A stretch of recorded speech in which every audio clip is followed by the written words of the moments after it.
All right. Hey, everyone. Welcome officially to Mac TV. I am super, super excited to have a great guest on our show today. Her name is Yama, and she is seriously a hiring expert. I know, that a lot of you have reached out to me numerous times asking me to share, any knowledge or tips that I have with regards to hiring. But Miss Yama is the expert when it comes to this. And so I wanted to bring her on the channel to share all her great knowledge with us. Because, like you guys have noticed, there is a lot of information out there for someone that's looking for a job, but it feels as though there's not that much information for the side of the hiring manager, for the person that's looking for the top talent, right? So it feels like the scales are a little bit unbalanced. And I was telling Yama that as well a couple weeks ago. So I'm really excited that you're here. Thank you so much Thank you. for I'm so taking some excited to be here. time. Yeah. So, Yama, why don't you kind of introduce yourself to my audience, help them, obviously understand a little bit about what your background was in corporate and what you did and what you're doing now and how you help people in your business Sure, today. of course. Great. Thanks so much, Mac. And just again, thanks for having me. As you mentioned, my name is Yama, and I'm a leadership and hiring consultant. So, just also a little background about me. I am a wife and a boy mom, and I also live in Atlanta. So, just some extra tidbit of information. But right now, what I do is I teach women entrepreneurs how to build teams through hiring and also how to lead those teams through executive leadership training. So, in a nutshell, I always say that I basically teach women how to hire right within their company and also how to lead well within their teams. And that really just comes from my background. So, my background in corporate is mostly as a talent acquisition leader, where I consulted on like job postings. So, like best practices for job postings, best practices for sourcing for candidates, all the way through the onboarding of a new hire. So, I mean, really just full circle. Yeah, that's great. And you've done that for quite some time now too, right? Like that's like part of your DNA, it feels like. It feels like it. I feel like I've been in that industry for about a little over 10 years, Ah, actually. wow. So, Wow. Yeah. yep. Maybe that's why when I talk to you, I'm like, girlfriend, this feels like it's literally within you. It just seeps out. It's just like second nature. Sometimes I'm just like, "Oh, yeah, I know that. How? It's because of all these years." But yeah, it definitely comes naturally. Yeah, I love it. What do you think you enjoy the most about it? Like, what was it about that role that you really enjoyed? I think it's when you're looking for a job, I think the hardest thing is I can't find anything. That's just on the job seeker side. And then on the employer side, it's like I can't find anyone. So I always say like in talent acquisition, there's really just a way to create like this beautiful like marriage between the two. Because your team is the biggest investment that you can make in your business. So Right. helping people not just, check a box and fill that position, it's really just like, are you hiring the right person? And I just have seen how hiring the right person or coming in as the job seeker and coming into the right company, it makes such an impact on your personal life in addition to your professional life, you Right. know? So I think that's why I'm always like striving to hire right because that wrong hire is not just detrimental to you as the employer, but it the same for the employee. Like they're not happy. No one is happy. You're Mhm. losing money and honestly, like, it's just emotionally draining for everyone. Yeah. So, I just love to be able to kinda lift that, in any way I can just through training, you know? Hmm.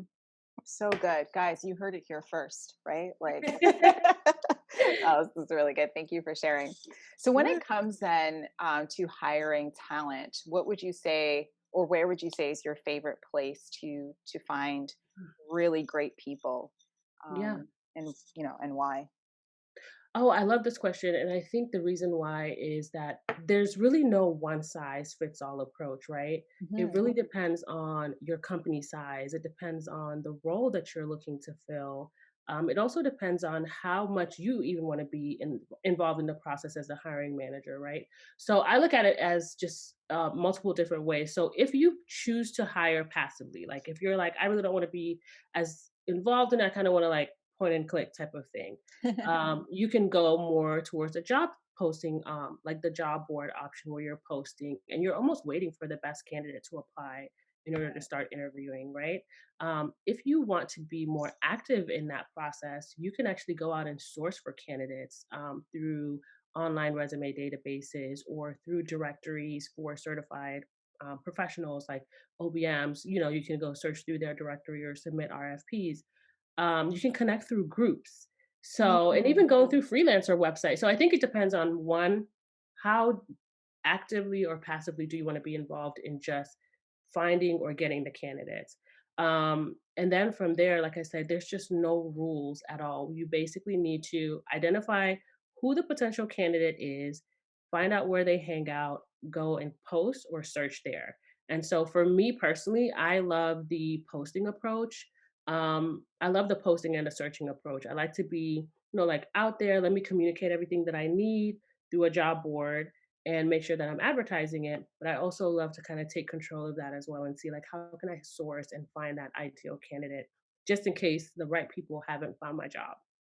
Wow, that is so brilliant. I love that you're like literally reverse engineering it because you're like, okay, I think a lot of people start with, okay, this is the job I want. I need to find Yep. what I'm looking for. But you're saying, no, you got to start with your ideal client, like, or client candidate. You got to start with that ideal team member, figure out what that person looks like, and then reverse it from there. That's really Right. brilliant. It's very strategic. You can't just, oh, I have this job, I'm going to put it here because it won't work. Yeah. So, yep. But you would agree that most people do it that way, right? I think most people, especially in their first hire, I would say a lot of people, like they say, you just don't know what you don't know. And that's just what it is. Like you hear what everyone else is saying, or it worked out for your, business bestie and this other small business owner, and you just kind of do what everybody else is doing. You see, oh, everyone's in this Facebook group looking for someone. Let me do the same thing, and you're not really thinking strategically about it and finding the best candidate. And unfortunately, a lot of people realize that after their first bad hire. And then I think they start to say, okay, now need strategy. And what does that look like? And I think that's when they start to like rely on like a hiring consultant to help them figure that Yeah. Oh my goodness. What you just said about like going to Facebook groups, out. I I've seen know. that. I've seen that It's and so I just want to hard. be like, no. I know. It's just like, I'm just gonna send you someone who like, oh, I've seen this person. I'm just gonna type in a name. Oh, their bio says this, so let me just pop them as a referral or like a recommendation. And it's like, no. No. There's so much more that goes into it. So yeah, definitely. No, I totally agree. We are totally aligned on that one. Yeah. So, for a hiring manager, do you have any tips in terms of like specific posting? Like, so let's say I'm a hiring manager and I'm hiring for, I don't know, a customer service representative or something. Do you have any tips in terms of how I would move forward on posting for a job like that? Yeah, I think again, just kind of talking about what we just mentioned. Mhm. One, having clarity, and then having a strategy. So no one applies to a job if they have no idea what they're applying to and if it's a good fit for them. So no matter the position, I think if you start with clarity, like in advertising, like what is the position really going to do? One, do you need it? If you need it, what are you going to communicate in that posting so that the person that's coming in understands all of the responsibilities that it takes to be that customer service rep within your company, right? Right. So I always just, I actually advise everyone that if you're going to hire and post a job, you should use a very similar strategy to your social media strategy, which is like, what? And it's like, Mhm. yeah, well, think about it. When you speak to your ideal applicant, not your candidate, but when you speak to your ideal applicant, just like you speak to your ideal candidate or ideal client on social media, you're basically highlighting, you want to speak directly to them. You want to highlight that this job is going to not only just meet their financial needs, so obviously include a salary, Right. but then you also want to highlight the benefits that they're going to get from this job. So it's like, okay, you're looking for a customer service position, yes, but this position is also going to give you these benefits. You're going to have a good work life balance. You're going to be able to Mhm. avoid burnout. You're helping them check off all the things to also see if they're going to be a good fit. And then from there, you can see where the cultural and the value alignments are in. So, yes, you're hiring for a customer service position, But what you're doing is you're actually targeting. What you're trying to do is target the right person who will then decide, I want to work with you. And in the job seeker side is different from like the ideal client where they're investing funds. Right. There you're looking at someone who is saying, I'm a job seeker, I'm a customer service representative, and I would like to invest my time with this company. And all of the strategies that you put in place that are similar to your social media strategy, again, that's just kind of a very high level example. But if But you it makes use sense. similar strategies, you'll be able to not just target this, customer service representative because you have full clarity and strategy, but they're also going to in turn apply or take the offer, which is ultimately what what that end result is an offer. You offer them this position and they're now going to take it because there has been full clarity and full strategy on a give and take. So Mhm. again, clarity, showing them what they're gonna get, and just kind of like moving forward with that interview process. I love it. And you keep using the word that I like preach to my team all Strategy. the time. No, clarity. Oh And yeah, those are if my two faves. yeah, they're like probably so tired of hearing me talk about this on the channel, but I'm constantly like, guys, whatever you're doing, clarity, clarity, it's power. Like you can't hit a target you can't see. You need to Yep. always start with clarity. And so what you're saying makes perfect sense. I love that you used the example of that strategy that you would use as, obviously a business owner trying to reach out to your ideal client and how similar it is.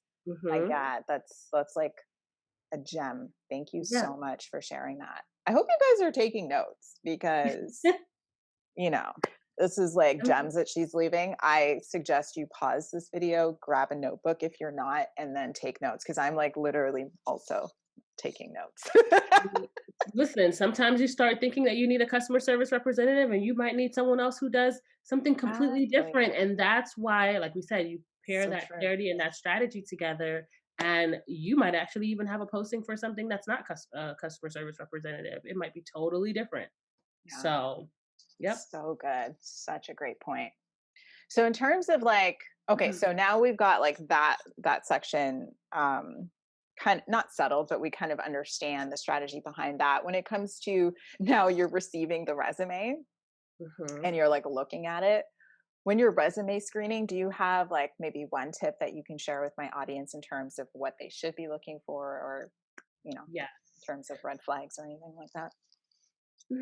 So I think the biggest thing for resumes is to not just look at people as if they're words on a paper. I think that's the biggest, misconception. It's like I'm looking at a resume, I'm just gonna like look at everything they did. Okay, they're a good fit because they have X experience, Y, and that's it. I think if you kind of just take it a little bit deeper and realize that you're not just looking for the words on their resume. You want to look at yes, their work history, but then what about if your team is like a team that really collaborates a lot. What if Mhm. you're looking at outcomes to show that they are really good at cross collaboration?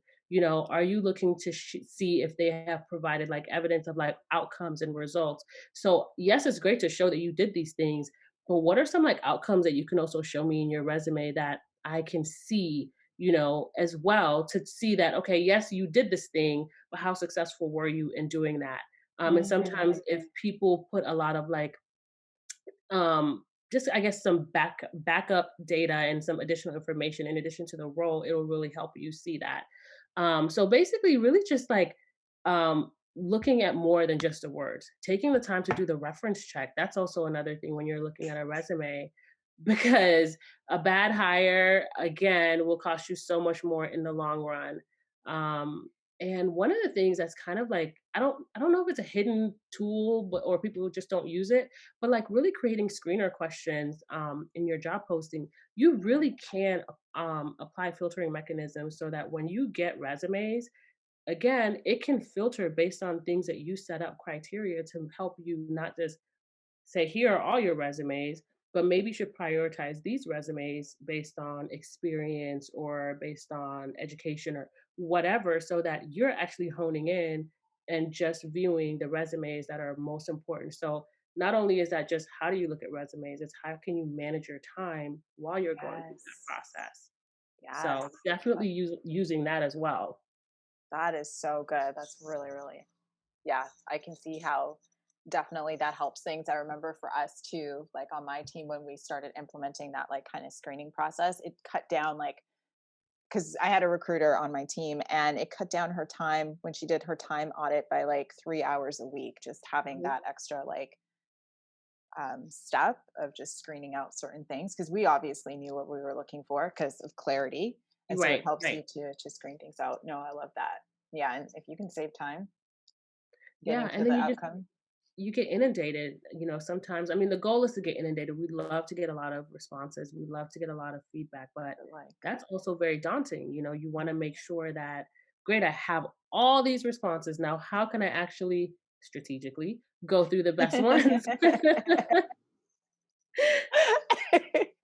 you know? yes, strategically. It's probably more like a shirt that said that. Yeah, I know. Oh, guys, I know that we're both wearing yellow. We actually did not plan this. Like, well, I know that you said Well, you I wanted to planned be our it. brand. Yeah, I I. planned it. To be fair. I mean, I didn't know that she was going to come on here with yellow, but as soon as she came on the call today, I was like, "Oh, you're wearing yellow! I'm so See? happy." I was like, you know what? What's Mac more than likely going to be wearing?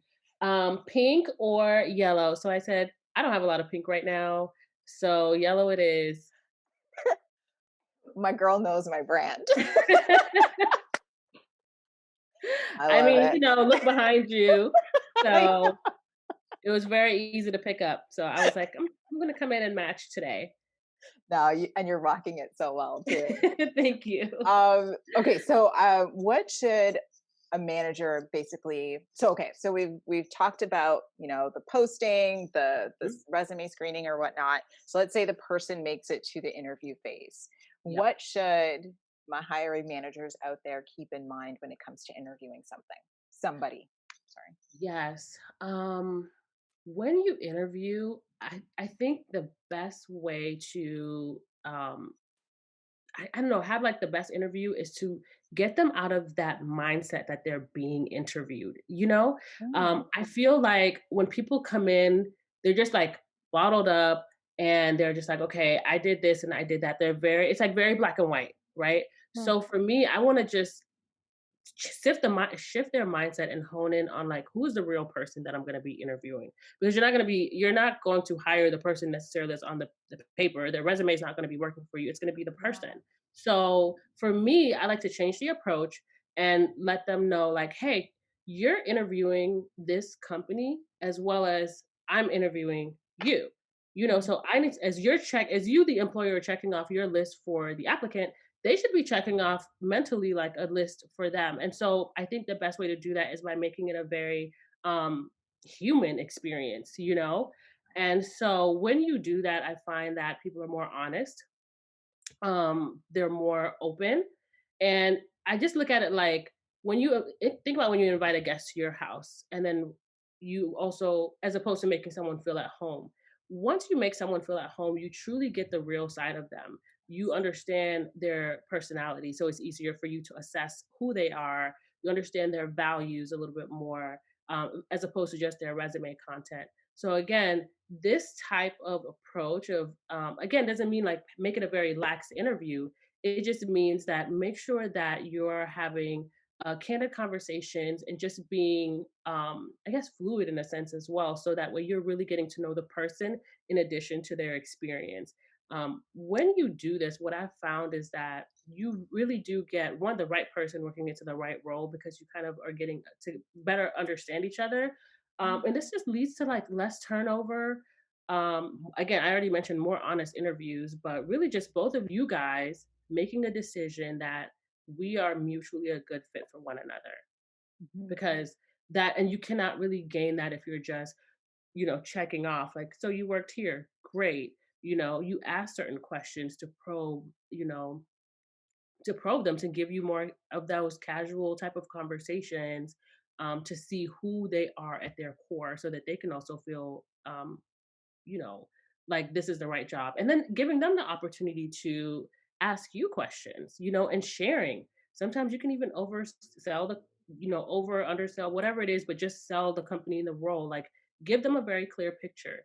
and then let them know and ask them, is this something that you want to do? Do you see yourself being successful in this role? Like asking them questions so that they can actually tell you and understand if this is what they want, because sometimes you can realize right then and there that this might not be the right fit for me. Yeah. Yeah, But you absolutely want to do agree. that as soon as possible. Like it's better to like weed everyone out in the interview process than to go through and make a bad hire and realize that it didn't work out after you came in. So making the interview process as candid as possible and as human as possible. Yeah, it's a great opportunity to connect. But something that you just said that like hit me in terms of What? like my own experiences was when you said like sometimes you realize like very soon in that this person is like not the right fit.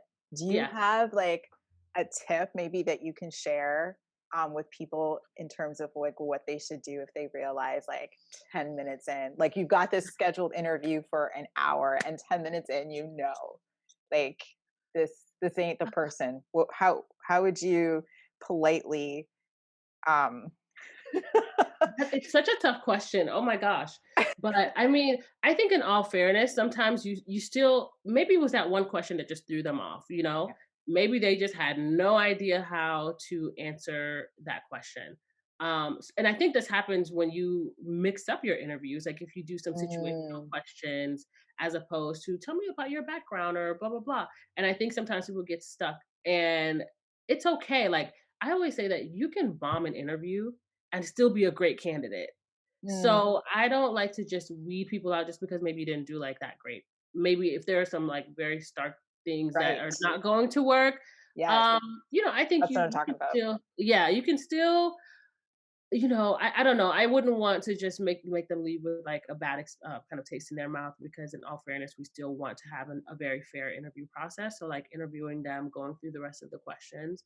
And one thing that I've actually noticed and I've implemented with certain certain clients was I will do a follow up with interview with people that they didn't go with, and I will give them that feedback of like why we didn't go with them and like what just kind of like, and if they it's optional. So I think for me the best way to answer that question is I would still try to continue to give them just kind of that fairness of like being able to go through the interview process and not feel like, man, I sucked and they didn't even want to continue interviewing with me, because I think that's just, it's not the best experience, and you want people to have a good interview experience with you. So I think Mhm. you should be fair and go through the process, and then obviously decide that that's not the candidate that you're going to go with. So yeah, It's tough. It's I tough. know. Yeah, what you're saying, it makes total sense, and that is like the right thing to do from the obviously the candidate experience, like perspective of things, and even just for you honoring your own values. But it's tough when you're in there and you're like, wait, you told me that you were available these days, and you're saying now that you're not, and so Yeah, this job yeah. and you are not aligned because you're not available for the days that I said. Yeah, and even those things sometimes are flexible. I swear it's like it's like those questions that people throw in that throw someone off. Someone else. Like if you were stranded in a deserted island, like who would you take, your mom or this? Like those questions, you're like, you take your Yeah, lip those gloss, are like like yeah, that's not fair. I'm I feel talking like a lot of about but like, yeah, if it's like other ones, like, okay, this is definitely a deal breaker. I mean, you can be yeah, candid, like, this position does require that, you're available to work 5 days a week, X amount of hours, or whatever the case may be. Would you like to continue knowing that this is, kind of what it is, and you can just be fully gotcha. transparent. And I think at that point, you really turn it around to give them the option to say, you know what? You're right. That's not going to work for me, but thank you for your time. So you don't Gotcha. have to waste each other's time. But I think if you're, again, clear on what the role is and you reiterate it in that interview, especially when you find something that's like a roadblock, clarifying that, to be clear, this is what it is. How do you want to move forward? I think it really gives them now, like, throws a ball back in their court. Because, like I mentioned, you're not just interviewing them; they're interviewing you. So if it doesn't work for them, then it's okay for them to say that, you know what, thank you for your time, and yeah, and choose to end the interview at that time. Kind of saves both of you again that you know decision. Right. Okay. I love that. That's great advice. Just because I'm thinking for some of the peeps that are watching this, they're going to be, interviewing for frontline, and sometimes with frontline, they're like going through resumes, like they're not going through resumes, they're going through job postings really quickly and not realizing Mhm. sometimes what they're applying for. And Yeah. sometimes they get to the interview and they're like, oh, I didn't realize this was an evening position, or whatnot. I thought it was daytime. And so they're going to be in situations where that happens. And so I just wanted you to share your advice on like Yeah. what they should do in that. Absolutely, and to be honest with you, I went back to, like, the screening questions, but, like, the one way that you can always avoid just people mass applying to your job is to make sure that you're putting screener questions and things in there. So, honestly, if someone is saying that if you know that it's a deal breaker, this job needs to be a nighttime or certain shift position, then you need to make sure that that is something like, if that is non-negotiable, make Yeah. sure that you're screening that out because it's very easy, for people to do like apply quickly in bulk Yeah. to jobs on job boards, especially when there are no filtering systems for those specific jobs. So when you apply that, your job is taking that extra step to say, yes, I have this same job that's probably similar to the one that you just applied to, but Right. there's also an extra layer that says you have to answer this question. So you've seen them like, oh, is this an easy apply or a quick apply? Like, oh, boom, I can just send my resume and I'm done. And everything is usually pre-filled. You don't even have to think about it. Yeah. So when you as a person that's hiring, take the time to incorporate those extra filters, I now have to take the time to say, is this and do I want to work at night? Am I willing to do X, Y, Z? And then if it's like no, I can choose to either not apply, and if I do choose to apply and submit it, the hiring manager, will then see that this person didn't really score very high in my screeners because I wanted someone to say yes to working night and they said no. So you already, back to our previous example, have decided that I have these 50 resumes. This stack said no, that they weren't interested in working the shift that I only have available. So I can't really even work with them right now. So there's no point to even set up an interview. Yeah. So Absolutely. again, if you do it that way strategically, you will you will be able to catch it kind of in the front. Yeah. And then, but if you do miss that step and you get to the interview process, I think it's really just a conversation that can happen to let them know. And if it's something that doesn't work, then you can just choose to end, the conversation and the interview there. Yeah, obviously. Yeah, with dignity and respect, right? Yeah. Like you said.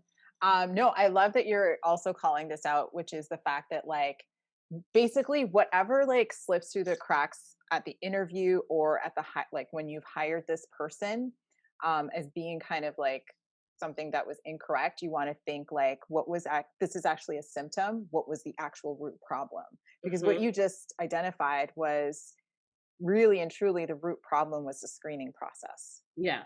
not Right. necessarily the fact that now I'm having to have this conversation with you. It's the fact that I wasn't clear in, obviously doing the Yeah. posting and screening out exactly what I didn't, or, screening out of the way what I didn't want, so that only what I want is being, continued in the funnel. So that's a Exactly. really good like point that you're highlighting to everybody, which is that whatever whatever is like not a like I don't want to say not It's appropriate, like but prerequisites almost, yeah, like, if you need these things and, like, this is something that you cannot, someone in this role cannot do, like, with government, for example, they have certain clearances, like, that's a non-negotiable, right, like, so you have to think the same way about your position, like, it doesn't matter if it's not a government position. If you whatever position you have and there's 1 thing or 2 things, you wanna make sure that those things are really clear. Sometimes it's even as simple as like years of experience. Like some people don't think to ask and filter down to years of experience, and then you get into a thing with someone, and they're like, "Oh yeah, I'm qualified in Canva," and you're like, "Oh great, how long have you been using Canva?" Well, I just kind of opened my account last month, but I'm willing to learn, and it's like again, you can't weed someone out just because they're willing to learn, but for you, you were like very clear that right, you needed extensive or advanced experience in Canva or in something else, and this person has Canva experience, but it's very limited. So again, whatever is a prerequisite, whether it's time bound, whether it's a certification, whatever it may be, you have to sit down first and foremost as the hiring manager, the CEO, whoever, and you have to make sure that everything that I'm looking for is clear. If you are not clear in your job posting, you will not get the ideal candidate because, like I said, go back to social media. If you're not clear in your messaging, you're not going to be targeting the right audience. If you're not clear in your job posting, you will not get the right candidates applying. Yeah. Hmm. Yep. Whatever bubbles forth is usually just a symptom of a deeper problem. So you're absolutely right. Exactly. You're absolutely right. Thank you, Yama. This was amazing. So I know Yes. my audience after this, they're going to be like, oh my gosh, she's sharing so many gems. How can I reach out to her? How can I work with her? How can I know more about what she does? So do you want to spend some time just sharing with my audience exactly those things, which is like, what kind of services you offer, as well as how they can find out more about Sure. you? Absolutely. So as I mentioned, right now I'm focusing really just on like a hiring program. So the main thing that I will be able to help you do would be to identify really just a position that you are looking for. So we're not just coming in saying, I need a customer service representative, or I need a virtual assistant, or I need a social media manager. We're actually coming in and talking through what it is that you're doing, what it is that you don't want to do, not necessarily in a list format, but we need to figure out like, what are you looking to hire, and does that actually fall within a certain job description outside of what you probably thought in your head that you needed? Once we kind of consult on that, we will then be able to create, I'll be able to give you like a job posting that you can post. So everything from creating the job postings as well as the interview questions that you need for your position. So you're pretty much armed with all the tools to avoid, the things that we just talked about, to avoid posting job postings without clarity and without strategy, and then of course interviewing people without just the right questions to make sure that you're weeding out and getting the best candidates. So arming you with all of the tools that you need to post the best job, to interview, and then also onboarding. So I do offer an onboarding process as well, where you can be able to set up your offer letter, provide a lot of salary, um, just guidance on your positions as well, so that you can see like what's the best way to post and hire and pay the candidates that you're looking to fill. And then from there, it's really just celebrating that you are now equipped to make a good hire. Like no more like random hires that didn't work out and things that you're doing on your own because whoever you hired wasn't doing it well enough. Like it's actually a again strategic approach and partnership where we're consulting through everything through that hiring process, so that you know that you're going to get the best candidate when you're done. And so all of that is done through my program now, and again, like I mentioned, I still offer like leadership training. So Mhm. once you hire your team, if you still need assistance with like training them, whatever that may look like, whether it is through performance reviews or team meetings or just difficult conversations. All of that is also part of my program and just leadership training in general. And so you can find me on, I'm actually just on Instagram right now for as far as social media. So you can go to Consult Yama. And then also my website, if you go directly there, which is consultyama.com, it also links to all of my socials as well. Great. Guys, I'm going to have all her links and everything in the description box below. So, not to worry if you didn't catch that. All right. Well, any final words or anything, like any piece of advice you want to leave with my first time team managers? Um, just I mean, take it slow. Like hiring is difficult. So don't hire fast. Reach out and get help if you need. Like don't try to do it all on your own. There are so many people who can, I mean, there are so many resources that are out there as far as like, templates and stuff, but you really want to make sure that you're doing it with the right person and getting that help so that you're not doing everything over and over and just repeating past mistakes. So I always say, especially in this entrepreneur world, like get help when you need it and reach out to someone who can really get you there faster so that you're avoiding a lot of the mistakes, especially when it comes to hiring and building your team. Yeah, because it makes all the difference in the world. It really does. Yeah. Thank you so much, Yama, for joining us today. I Thank appreciate you. This has it. been so fun. All right, guys. So, like I said, I will have all the details for how you can find and, of course, work with Yama in the description box below. I hope you have a fantastic rest of the week, and I will see you in the next one.